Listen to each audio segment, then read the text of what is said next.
Nagka-thunderstorm sa may Angat Dam sa Bulacan pero hindi ito sapat para mapigilan na ang bumababang level ng tubig doon dahil sa tag-init. Ang mga taniman naman sa ibang probinsya natutuyo na. Nakatutok si Jay Sabale.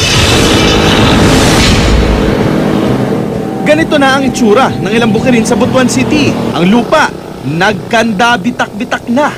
Ang mga taniman, halos wala ng tubig. Ang mga pananim na saging at kasaba sa sigingang ito sa mapuntawi-tawi. Hindi na rin naisalba pa ng mga magsasaka. 5 buwan na raw kasing hindi umuulan doon.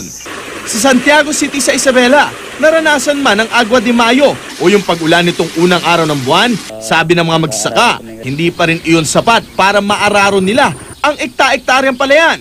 Sa impormasyong nakuha ng GMA News Research sa Bureau of Agricultural Statistics, kabilang ang Isabela sa 7 probinsyang may produktong pang-agrikultura na naapektuhan ngayon ng tagtuyot, kasama ang Cagayan, Quirino, Kalinga sa Luzon at Sultan Kudarat, Lanao del Sur at Zamboanga Sibugay sa Mindanao.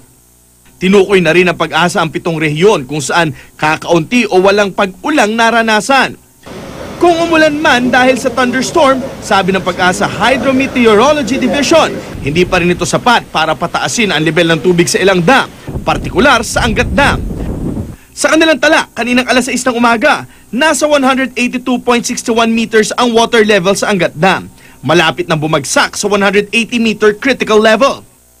Kung sa Angat Dam, bumababa ang level ng tubig. Sa ilang barangay sa Pagadian City sa Zamboanga del Sur, wala na talagang makuwang tubig sa mga balon.